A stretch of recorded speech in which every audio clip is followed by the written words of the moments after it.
Inmediatamente después de la crucifixión, los seguidores de Jesús eran apenas un centenar. Era un culto clandestino perseguido y a punto de ser erradicado. Pero en pocas décadas, este culto contaba con miles de seguidores por todo el Imperio Romano. Se extiende por ciudades importantes como Éfeso, donde los paganos habían construido el templo de Artemisa, una de las maravillas del mundo antiguo. Erradicó todas las antiguas creencias. Llegó hasta tierras de la Capadocia, en Turquía, donde un pueblo misterioso excavó ciudades subterráneas y extraordinarias iglesias en roca volcánica. Y al principio, el mensaje de la cristiandad fue propagado por un hombre a través de las calzadas que Roma había construido para sus soldados. Un predicador llamado Pablo. A lo largo de su vida recorrió más de 30.000 kilómetros, llevando el cambio y la agitación allá donde iba.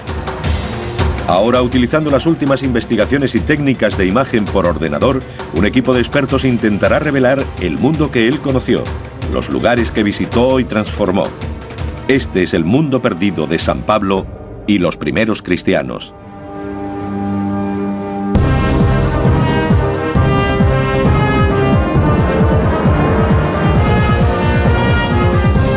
Mundos perdidos, los primeros cristianos. Año 36. En la ciudad de Jerusalén, los líderes judíos hacen todo lo posible por aplastar al poderoso nuevo culto, el culto de Cristo. 3 años después de la crucifixión de Jesús, solo viven unos pocos de sus seguidores. Si pueden matarlos a todos, su religión morirá con ellos. Un maestro judío conservador dirige la persecución. Su nombre es Saúl y se encarga de supervisar personalmente la lapidación de uno de los líderes cristianos. Con el tiempo, este hombre se convertiría en uno de los principales mensajeros de Jesús. Sus escritos suponen más de la mitad del Nuevo Testamento. Muchos piensan que sin él no existiría el cristianismo. Saúl se convirtió en Pablo y cambió nuestro mundo. Ahora nuestros investigadores quieren descubrir el mundo en que vivió él. La historia comienza en el suroeste de Turquía, en Tarso, su ciudad natal. Hoy sigue siendo una ciudad bulliciosa, pero el historiador Mark Wilson quiere encontrar los restos de la ciudad que conoció Pablo y que ayudaron a formar a un personaje extraordinario. Se encuentra en una llanura muy fértil, con mucha agricultura y producción textil. La actual Tarso es una ciudad muy próspera y en auge. Se ha convertido en un lugar de peregrinación cristiana. Esta es la ciudad de Tarso en la que vivió Pablo. Todos los peregrinos la visitan. Se cree que este pozo estaba en uso hace 2000 años y que San Pablo bebía sus aguas. De este pozo se abastecería su familia y por eso mucha gente cree que el agua es sagrada. En los escritos de Pablo hay muy pocas referencias a su ciudad natal, pero otras fuentes revelan un dato impactante y significativo. Hubo un tiempo en que Tarso se alzaba a orillas del Mediterráneo. Desde entonces el mar ha retrocedido varios kilómetros, pero este fue una vez un puerto importante. En el siglo I era una urbe muy bulliciosa, una importante encrucijada y también una célebre ciudad universitaria, la Atenas de Oriente. A poca distancia del pozo de Pablo, surgen pruebas que nos dan nuevas pistas de cómo era la vida en aquella época. Unas obras recientes fueron detenidas cuando los trabajadores encontraron antiguas ruinas enterradas bajo el centro de la ciudad. Examinando el yacimiento, los arqueólogos se dieron cuenta de que se trataba de una hilera de almacenes, un antiguo centro comercial que se remonta al siglo I, la época de Pablo. El corte de la excavación muestra una capa tras otra de objetos. Sucesivas generaciones vivieron aquí. Pero es el descubrimiento de una calle en el fondo de la excavación lo que aporta la mayor pista. Es una vía pavimentada y totalmente recta. Solo una civilización construía así, la romana. El arqueólogo local Nadir Durgun señala otras pruebas de la ocupación romana. Se pueden ver canales de piedras blancas a ambos lados de la calle. Impresionante. Y son visibles las huellas de ruedas en la calzada, las rodadas de carretas y todo tipo de carruajes. Como puerto, Tarso era rica. Eso la convertía en objetivo para los romanos, que la ocuparon durante décadas antes del nacimiento de Pablo. La presencia romana probablemente tuvo una gran influencia en su educación. Esta calle es impresionante porque el joven Pablo probablemente jugó en ella cuando era niño en esta ciudad. Las investigaciones arqueológicas nos permiten recrear el aspecto de la antigua Tarso. Esto era un concurrido centro comercial. Pablo pudo entrar en contacto con gente de diferentes naciones y creencias. Puede que Pablo bajara hasta aquí y comprara verduras o comerciara con productos. Su familia, que se dedicaba a curtir cuero y confeccionar tiendas, probablemente trabajaba en esta zona central de la ciudad. Según la tradición, sus familiares eran artesanos y comerciantes. Con toda seguridad contaban con los medios necesarios para darle una formación privilegiada. Fue educado en la estricta fe judía y recibió el nombre de Saulo. Pero también era ciudadano romano, algo que sería muy ventajoso a lo largo de su vida. Aprendió griego, la antigua lengua internacional de la diplomacia, y se convirtió en miembro de la élite judía ilustrada. Su primer viaje fue a Jerusalén, algo que formaba parte de su educación. Y allí tuvo su primer encuentro con los seguidores de Jesús, un joven y revolucionario predicador cuyo apoyo popular lo convirtió en una gran amenaza para las autoridades. Para Saulo, Jesús era el enemigo. Era tan ferviente que se implicó en la persecución de este nuevo culto a Jesús como el Mesías. No existen pruebas de que Saulo conociera a Jesús, pero sabemos que consideraba blasfemas sus enseñanzas y tras la crucifixión dedicó su vida a perseguir a sus seguidores.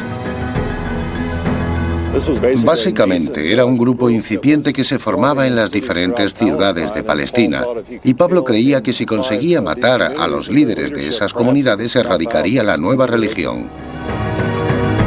Este escenario conservador, tradicional y violentamente anticristiano es el que hace de la conversión de Pablo algo sorprendente. El Nuevo Testamento dice que persiguió a un grupo de seguidores de Jesús que habían huido hacia la ciudad de Damasco. En el camino, una cegadora luz lo detuvo.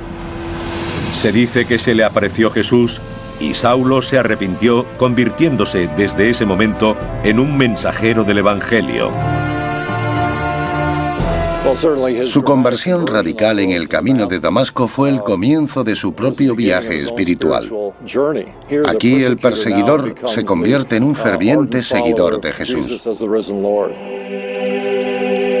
Continuó hasta Damasco, donde fue bautizado con el nombre de Pablo y comenzó su misión.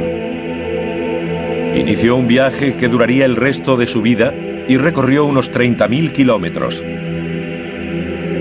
Algo que le facilitó la extensa red de calzadas romanas. Estamos recorriendo un tramo de la vía romana, a unos 15 kilómetros al norte de Tarso. Esto nos da una idea de lo que experimentaba Pablo cuando viajaba por estos caminos a lo largo de la región oriental del Mediterráneo. Las calzadas eran construidas por el ejército romano para poder recorrer grandes distancias en el menor tiempo posible. Sin ellas, el gobierno de su vasto y floreciente imperio habría sido imposible. La impresionante conservación de esta calzada romana nos muestra lo bien que fueron construidas. Lo que vemos aquí es el pavimento de piedra que cubría la superficie, además de los bordillos originales. Los romanos construyen las calzadas siguiendo una estricta fórmula. Primero se rebaja el terreno, luego se rellena con piedras y arena para hacer una base sólida. Se cubre con capas de piedras más pequeñas y tierra. Encima se colocan las losas, a menudo de basalto. El centro está elevado para que el agua de lluvia corra por los lados. Pablo comienza su misión en Antioquía, la capital de Siria. Sus seguidores en aquella ciudad son los primeros en llamarse cristianos. Y continúa su viaje por las principales ciudades de la región, buscando los lugares en los que las viejas religiones son más poderosas. Predica su mensaje a la sombra del templo de Artemisa, una de las maravillas del mundo antiguo y el templo pagano más grande del planeta.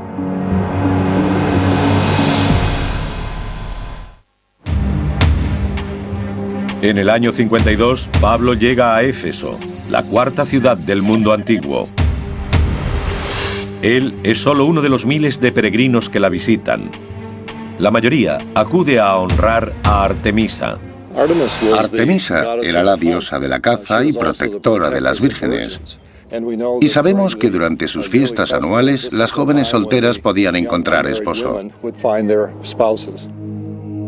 Artemisa era una de las diosas más importantes de la religión greco-romana. Y en esta ciudad tenía un templo equiparable a su estatus.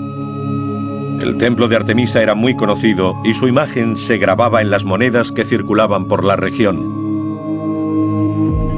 Era una de las 7 maravillas del mundo antiguo y en la época de Pablo el mayor de todos los templos. Como imán para los peregrinos paganos, tuvo un papel principal en el plan de Pablo.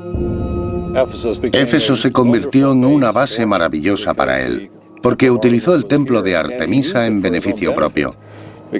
Mucha gente acudía a la ciudad para participar en las festividades, por lo que tenían más público al que predicar el Evangelio. Nuestros investigadores reconstruirán el templo de Artemisa tal como lo veía Pablo. Las pruebas sugieren que la gente de Éfeso utilizó unas técnicas de construcción revolucionarias.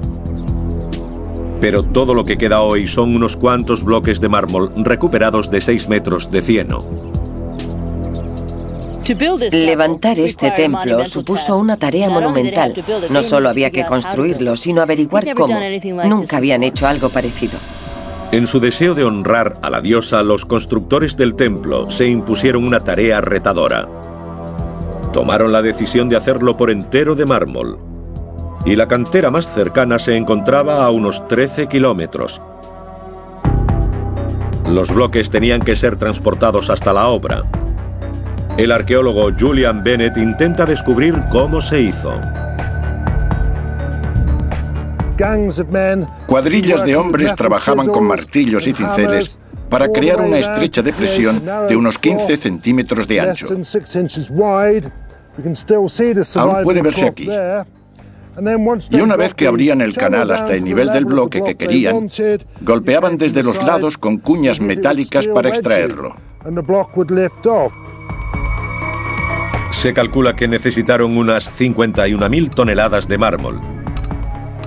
Los efesios encargaron del trabajo a sus esclavos y delincuentes. El castigo común por un delito era ser enviado a las canteras. Aquí la esperanza de vida no era demasiado larga. Una vez que extraían los bloques, tenían que transportarlos al lugar de la construcción. En el siglo XXI se cuenta con maquinaria pesada. A pocos cientos de metros de la antigua cantera aún se extrae mármol gris. El bloque medio es de 13 toneladas, aproximadamente el mismo tamaño de los utilizados en el templo de Artemisa. Hoy las máquinas hacen que parezca muy sencillo, pero cuando se construyó el templo, todo era a base de la mano de obra. No obstante, los arquitectos utilizaron su ingenio para acelerar el proceso. Idearon un método que les permitía trasladar las piedras de un modo más efectivo que el de los egipcios. Convirtieron los bloques cuadrados en ruedas mediante un forro de madera para que pudieran rodar fácilmente los 13 kilómetros hasta la ciudad. Resuelta la cuestión de los materiales, se dispusieron a construir uno de los templos más grandes del mundo. En su apogeo atraería a más peregrinos que el templo judío de Jerusalén. Actualmente el lugar en el que se alzaba es una marisma. Cuesta imaginar por qué se erigió un templo tan grande en este lugar, un terreno que ningún constructor moderno querría. El historiador romano Plinio sostiene que el terreno pantanoso fue elegido por precaución ante los frecuentes terremotos, ya que amortiguaría los temblores. Otra teoría es que un meteorito cayó en este lugar, Los antiguos pensaron que era un mensaje de Dios y levantaron el templo a su alrededor. De cualquier modo, el lugar supuso un gran problema para los constructores. ¿Cómo levantar lo que sería una de las maravillas del mundo en un pantano? Empezaron creando una base seca, apisonando una capa de carbón y cubriéndola con lana de oveja para evitar la subida del agua. Sobre ellas se colocaron bloques de pizarra. El suelo de pizarra y mármol alcanzó 2,5 metros de altura para que quedara por encima del nivel del agua. Abarcaba una superficie de 77 metros de ancha por 130 de larga. Esta robusta plataforma soportaba un bosque de columnas. Esta tiene 13 metros de altura, pero Plinio revela que las originales medían 18 metros, el equivalente a 6 pisos. Para una tarea tan ambiciosa, los arquitectos utilizaron andamios. Montaron las columnas ensamblando tambores de más de 8 toneladas de peso. Cada columna tenía unos 30 tambores y una vez montada, se labraba el fuste a cincel y martillo. Esta operación se repitió 127 veces. Entre las ruinas, Adrian Marshall ha encontrado pruebas de cómo construyeron el techo del templo. Una vez levantadas las columnas, tenían que colocar los dinteles, que son los bloques de piedra que se ponen encima de ellas. De nuevo, Plinio nos cuenta cómo fueron colocadas. La precisión era crucial. Lo que hacían era levantar una rampa de sacos de arena hasta la parte superior de las columnas y situaban los dinteles encima. Luego perforaban los sacos para que saliera la arena lentamente y pudieran asentar los dinteles. Hay que pensar que usaban cemento y debían encajar exactamente. Llevó 120 años terminar el templo. Ahora podemos dar vida a esta increíble construcción del mundo perdido de San Pablo. Un impresionante centro de una gran actividad, toda centrada en el culto a la diosa. Una abertura en el techo bañaba de luz su estatua.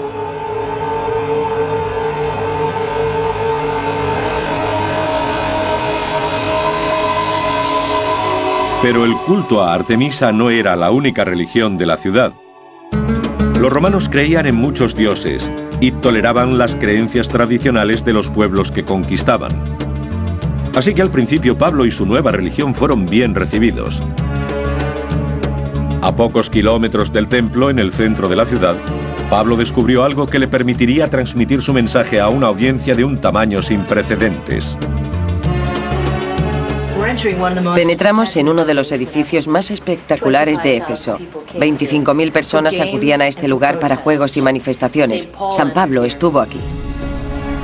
El teatro, también construido con mármol blanco, atravesaba un momento de expansión cuando Pablo se encontraba en la ciudad. Con 140 metros de ancho y 66 filas de asientos, fue una vez el mayor teatro del país. Pablo habría venido aquí para dirigirse a uno de los públicos más numerosos de su vida.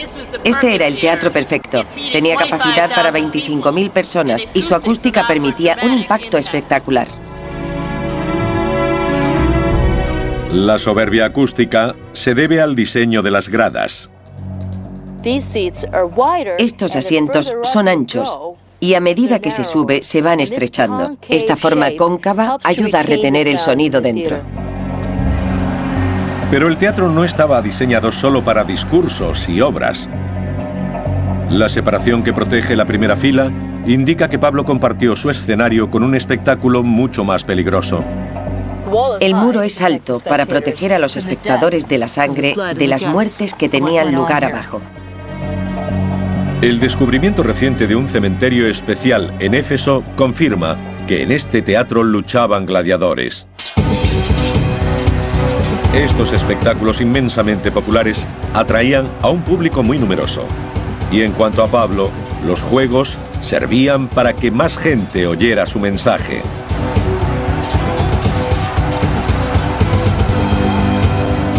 Lo que diferenciaba a San Pablo de otros discípulos de Jesús es que no solo se dirigía a los judíos, intentaba convertir a gente de todas las religiones. Sus métodos harían de la cristiandad una religión universal. Y finalmente, provocaría la caída del Imperio Romano. Aún así, fue la pericia de la ingeniería romana la que proporcionó a Pablo la oportunidad que necesitaba.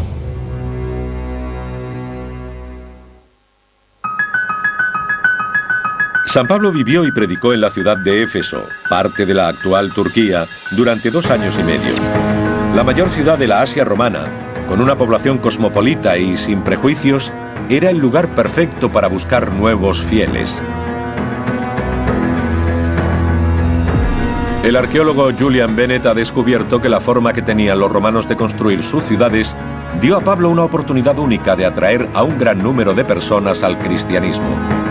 Pero también ha descubierto que esta ciudad estaba interesada en actividades más mundanas que la tecnología o una nueva religión. Toda ciudad romana tenía un burdel. Era algo muy común en su estilo de vida. Pablo se encuentra en una urbe famosa por sus placeres. Era una sociedad dominada por los hombres, en la que un joven no pensaba en casarse hasta rondar los 30 años. Y en Éfeso, una ciudad portuaria, debía haber varios burdeles. Justo en el centro, los primeros arqueólogos encontraron un extraño indicador. Representaba un pie y un corazón. Cuando este edificio fue excavado en el siglo XIX, se encontraron una serie de lámparas de aceite con escenas de arte erótico e inscripciones que hacían referencia a los jóvenes. Por ello, los excavadores llegaron a la conclusión de que era el burdel principal de Éfeso, que ocupaba un lugar destacado. La prostitución era una importante fuente de ingresos para la administración romana. Incluso sabemos que las prostitutas pagaban un impuesto mensual a la ciudad y al gobierno, equivalente a un acto sexual. Pero no solo se trataba de placer. El principal reto de los administradores de la ciudad era proporcionar los servicios básicos a más de 200.000 personas. El más importante era el agua corriente. El abastecimiento de la ciudad se encontraba a 13 kilómetros en el valle de Marnas. Canalizar el agua hasta Éfeso supuso un extraordinario logro de ingeniería. Aquí lo tenemos. Este es el acueducto romano de Éfeso, construido hace unos 2000 años, antes de que San Pablo visitara la ciudad. Pero se encuentra en excelentes condiciones. Un acueducto de este tamaño necesitaba unos recursos que la ciudad no podía pagar, pero dio a los políticos la oportunidad de ganarse el favor de las masas. Están grabados los nombres de Gaius Sextius Polio, el de su esposa y el de su hijo. Para el pueblo de Éfeso, sua pecunia fecundum curavit. Lo hemos pagado de nuestro bolsillo.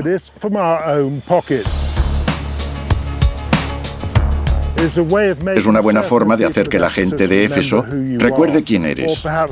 O incluso que cuando lleguen las elecciones, recuerden quién es tu hijastro. Cualquiera que fuese el motivo, las personas que pagaron proyectos como este hicieron un gran servicio a la ciudad. El acueducto de Polio llevaba el agua hasta Éfeso, donde entraba en una gran cisterna. Este es el tipo de cosas que buscamos cuando seguimos un acueducto. Están repletas de carbonato cálcico. Es calcio disuelto en el agua que bajaba, procedente de las colinas de piedra caliza, y entraba en la ciudad por esta construcción. Aquí se ha desprendido una parte, y si consigo levantar esto, veremos a un lado un reborde y al otro un hueco.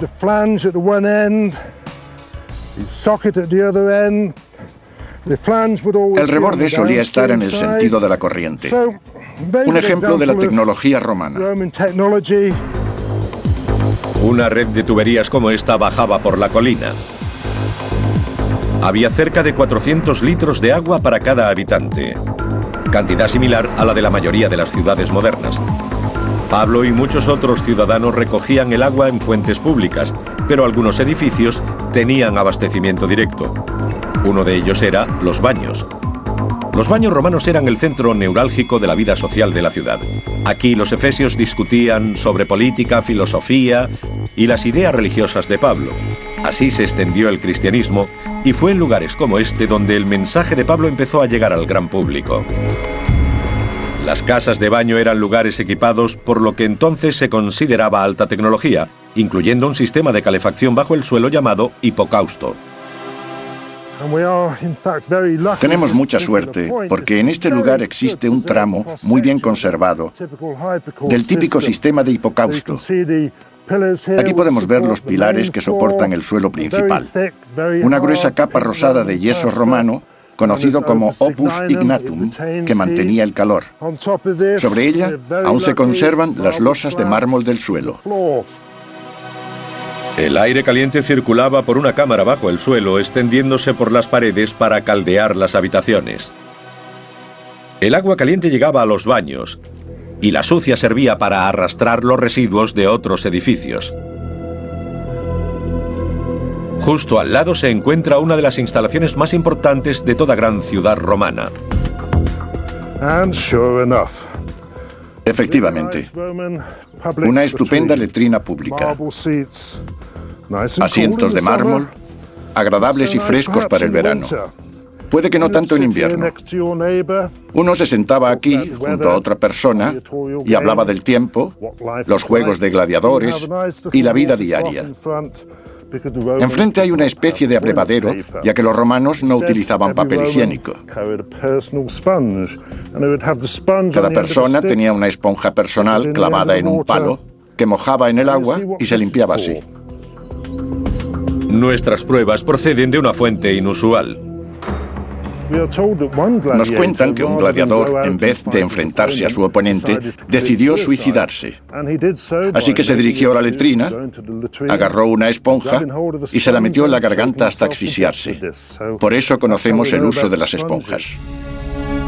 Mientras que Pablo habría utilizado estos servicios públicos, las clases altas se permitían tenerlos en casa. Actualmente los restos de estas lujosas mansiones están protegidos en entornos de clima controlado. Probablemente, San Pablo vio cómo eran construidas y amuebladas con mármoles exóticos traídos de todos los rincones del imperio para demostrar la riqueza de sus propietarios. Cada casa tenía un baño privado abastecido constantemente por el caudal del acueducto. Esta es una letrina privada de gran calidad. Sabemos que al menos en Roma, y suponemos que en Éfeso, tenían tuberías de diferente calibre y calculaban los impuestos a pagar según él. Así que tener un retrete privado como este era un símbolo de estatus.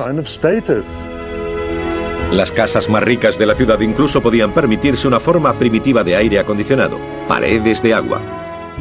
El agua era necesaria para sobrevivir, para lavarse, para cocinar, pero también ayudaba a mantener el aire fresco. Así que debía ser un verdadero placer contar con este sistema, sobre todo en verano. La clase alta efesia disfrutaba de una gran calidad de vida, y de repente Pablo amenazaba con perturbarla. No solo minaba sus creencias paganas, sino que con ello dañaba el comercio más importante de la ciudad. La religión era el gran negocio de Éfeso. Su mercado abastecía a los peregrinos que llegaban al templo. Estatuillas de plata de la diosa Artemisa se vendían como amuleto y reportaban grandes ingresos. Pero la llegada del cristianismo implicaba que mucha gente le diera la espalda a Éfeso. 25.000 personas se reunieron en el gran teatro para escuchar a un orfebre llamado Demetrius. Este proclamó que Pablo no solo estaba insultando a su diosa, sino que también amenazaba su principal fuente de ingresos. Levantó a las masas hasta el punto de provocar una revuelta anticristiana. Según la tradición, Pablo fue encarcelado para apaciguar a la gente. Se piensa que fue allí donde escribió algunas de las cartas integradas en el Nuevo Testamento. Tras su liberación se le ordenó abandonar la ciudad. Pero esta nueva religión ya había echado raíces. Éfeso se convertía al cristianismo. Y el orfebre Demetrius tenía razón. La ciudad decaía junto con el culto a Artemisa. Fue el comienzo de una larga y lenta caída que llevó al templo a la ruina. Pablo siguió su viaje. Su mensaje tendría un efecto igual de poderoso en todas partes. Alcanzaría los rincones más remotos del Imperio Romano, transformando cada comunidad que visitaba. A continuación, investigaremos la sociedad religiosa que surgió al paso de San Pablo. En la extraña tierra de la Capadocia, un misterioso grupo de cristianos buscaría la seguridad construyendo un mundo secreto subterráneo. Hace 15 millones de años, una serie de erupciones volcánicas en la zona mediterránea levantaron inmensas nubes de ceniza que cubrieron la Tierra capa tras capa. Con el tiempo crearon un lugar extraño y espiritual. Actualmente recibe el nombre de Capadocia. Algunos especialistas creen que San Pablo llegó aquí para predicar su nueva religión. Nuestros investigadores intentan comprender el papel que este extraño paisaje desempeñó en el nacimiento del cristianismo. Y la mejor forma de ver los restos que quedan es desde el aire. Comprende casi 40.000 kilómetros cuadrados y está salpicada de conos esculpidos, pirámides y obeliscos. La ceniza tiene un espesor de 91 metros. Cada una de sus capas tiene una consistencia diferente, lo que significa que la erosión del viento y la lluvia han creado un terreno impresionante e irregular. Los primeros exploradores pensaban que las formas debieron ser talladas por una antigua raza. Los edificios presentan la habilidad y la destreza de un pueblo muy sofisticado. Su trabajo aún puede verse y sigue impresionando. Vemos algunos escalones tallados en la roca que llevan a una habitación. Es un lugar increíblemente precioso, muy hermoso. La palabra Capadocia deriva del vocablo persa que significa tierra de hermosos caballos. Sus naturales eran famosos por suministrar valiosos animales al ejército romano.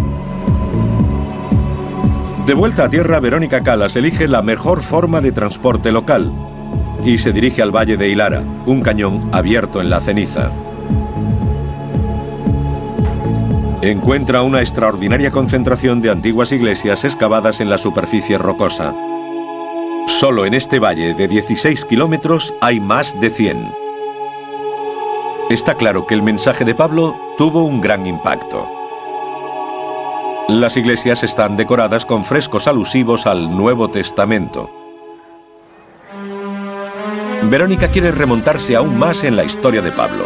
Para ello, se dirige a un asentamiento situado a unos cuantos kilómetros del cañón para intentar descubrir cómo vivían los primeros capadocios. Pablo debió encontrarse con una extraordinaria comunidad que vivía en cavernas.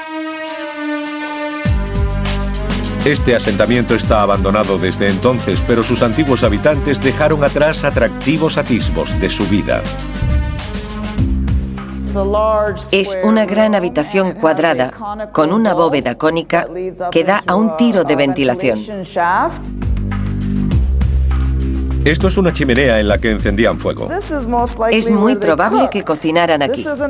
Esto es un horno con un fuego debajo y quizás una parrilla. Para un ojo experto, otra habitación revela pruebas de industria. Esto es un foso de telar y es un gran ejemplo. Aquí se encajaba un marco de madera en torno al regazo para poder tejer. También hay huecos para almacenar vasijas o ánforas. Basándose en estas pistas esculpidas hace 2000 años en la ceniza, Verónica crea una imagen de cómo eran los capadocios. Se decía que la gente que vivía aquí era muy tosca, los vaqueros del Imperio Romano. Y se contaba que si una víbora mordía a un capadocio, moría el animal. Así de duros eran. Aún así, viviendo de la ruta comercial que unía Europa con Asia, estas gentes se enriquecían cada vez más. El estilo de vida de los capadocios era cómodo y sofisticado. Un gran salón ceremonial indica el alto estatus de la gente que vivía aquí. La mayoría de los antiguos edificios que estaban a la intemperie desaparecieron hace mucho tiempo. Pero la ceniza volcánica de la Capadocia ha conservado un registro de su arquitectura que ofrece una visión única del mundo perdido en el que estuvo San Pablo. Existen pruebas concluyentes de que su religión se introdujo muy bien en esta zona. Esta es una iglesia muy bonita. Tiene planta de basílica, con columnas y arcadas que separan la nave central de las laterales. Ahora estamos entrando en el santuario donde se encontraba el altar. A pesar de que estas columnas parecen haber sido construidas con ladrillos y mezcla, en realidad fueron excavadas en la ceniza volcánica. Su elaborado estilo imita las técnicas arquitectónicas de la época. La ceniza se trabaja fácilmente con herramientas muy sencillas, pero excavar una casa tan sofisticada como esta debió llevar muchos meses y requerir mucha habilidad y planificación. Verónica ha analizado cada una de las 15 habitaciones y mediante gráficos por ordenador podemos contemplar la compleja estructura de este asentamiento. Esta residencia es la más grande y elaborada de la Capadocia, con más de 2.500 metros cuadrados. Casi la mitad de un campo de fútbol. La cocina, las salas ceremoniales y la iglesia reflejan un estatus propio de la élite. Era el hogar de una gran familia aristocrática y públicamente cristiana. Este lugar forma parte del legado de Pablo. Los detalles arquitectónicos de la iglesia de Durmus Kadir están increíblemente bien conservados y nos dan una idea de cómo adoraban a su Dios los primeros cristianos. Esta es una hermosa representación del tipo de iglesia que surgió inmediatamente después de la visita de San Pablo. No contiene imágenes, pero su arquitectura es muy elegante.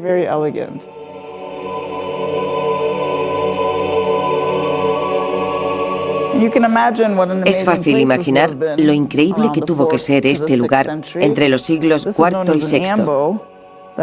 Esto se conoce como ambón. Se trata de un púlpito, una característica muy importante de las primeras iglesias cristianas. Esto es lo más cercano que tenemos a la época de San Pablo. Al parecer, la gente rezaba con los brazos abiertos mirando al cielo, no recogidos sobre sí mismos. La congregación se reunía en torno al ambón, en la nave de cara al altar, situado en el ábside central. A derecha e izquierda había naves laterales. En una de ellas se encontraba la pila bautismal. Detrás estaba la puerta de entrada a la iglesia, el nártex. Actualmente está llena de tumbas vacías. Pero no siempre fue fácil para los capadocios aferrarse a su fe cristiana. Cuanto más crecía la iglesia, más amenazadora era considerada por Roma. Por ello pasó a la clandestinidad. A continuación revelamos el extraordinario mundo subterráneo creado por los capadocios para dar cobijo y seguridad a decenas de miles de personas.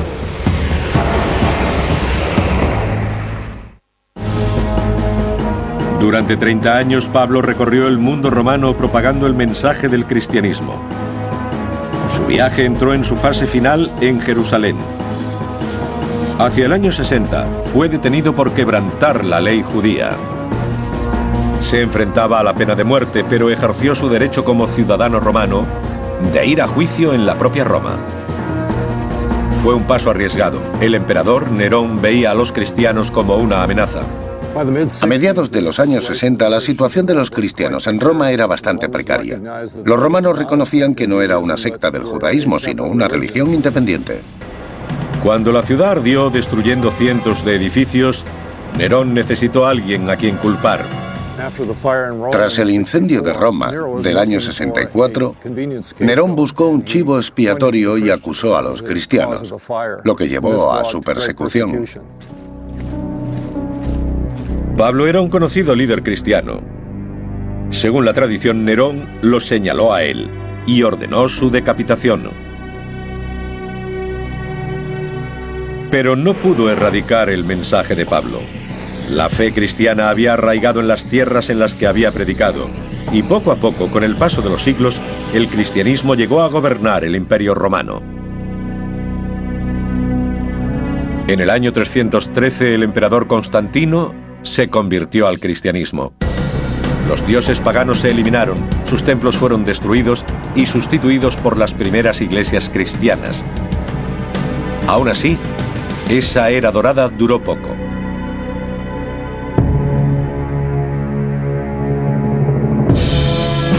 El destino del imperio y el de la iglesia estaban unidos.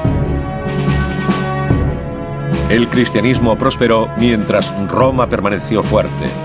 Pero cuando ésta entró en declive, sus enemigos se convirtieron en enemigos de la iglesia. Este giro del destino se sintió incluso entre los lejanos cristianos de la Capadocia. En el siglo V, mientras Roma caía, se vieron a merced de los caudillos árabes sin medios para responder. Decidieron actuar de una forma increíble. Las decenas de miles de cristianos de la Capadocia se escondieron bajo tierra. Su extraordinaria historia no fue revelada hasta la década de 1960. El hallazgo fortuito de un pasadizo secreto llevó a una serie de extraños descubrimientos. Bajo el paisaje hay cientos de kilómetros de túneles construidos por el hombre.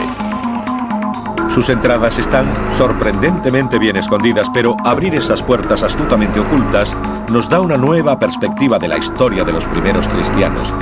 Las investigaciones han revelado que los túneles formaban asentamientos autosuficientes, con todas las características de una sociedad sofisticada. La gente sobrevivió aquí abajo gracias a ingeniosos pozos de ventilación excavados en la roca. Es impresionante. Aquí se nota una suave brisa y nos encontramos a varios metros bajo la superficie. De hecho, llegan hasta una capa freática, por lo que tienen la doble función de tiro de ventilación y de pozo desde el que se bombea el agua. Tenemos un gran hueco cuadrado que parece una habitación, pero es una cuba en la que se pisaban las uvas. El caldo resultante pasaba por aquí y se depositaba en este hueco. La vida bajo tierra no debió ser fácil y cuesta imaginar cómo sobrevivió esta gente sin ver el sol. No diferenciaban el día de la noche, y creo que eso debió provocar una extraña psicología en ellos. Debieron sentirse desesperados. Aseguraron las entradas a estos complejos con unas pesadas puertas con forma de ruedas. Algunas aún siguen selladas hoy. Y 2 pisos más abajo, existen pruebas sólidas de lo que los llevó a vivir aquí. Esto es lo que parece un altar. En realidad no se sabe por qué está aquí en medio, ya que solían colocarse en el ábside. 2 ábsides uno al lado del otro. Así sabemos que se trata de una iglesia. Se vieron obligados a vivir bajo tierra por sus creencias. Es natural que construyeran altares para el culto. Se han descubierto 40 asentamientos como este. El más grande tiene 8 plantas subterráneas, adentrándose más de 80 metros en el suelo y con 32 kilómetros de túneles. Se cree que unas 20.000 personas se ocultaron solo en este complejo. Y aún quedan por encontrarse muchos más. La paz tardaría otros 5 siglos en regresar a esta región. Durante 300 años, los cristianos utilizaron estos túneles y pasaron muchas dificultades para conservar su fe. Esa fe era el legado de San Pablo. Muchos consideran a Pablo el fundador del cristianismo, pero el mensaje que proclamaba era el del propio Jesús. Escribió la mitad del Nuevo Testamento. Se le atribuyen 13 de sus libros. Fundó iglesias desde Antioquía hasta Roma, que posteriormente se convirtieron en la base del cristianismo. San Pablo pasó su vida viajando por las ciudades del mundo antiguo, desafiando al poderoso imperio romano. Cuando empezó, el cristianismo era una religión en peligro de extinción. Pero a través del esfuerzo de este hombre, no solo sobrevivió, sino que prosperó, convirtiéndose en una de las religiones más importantes del mundo.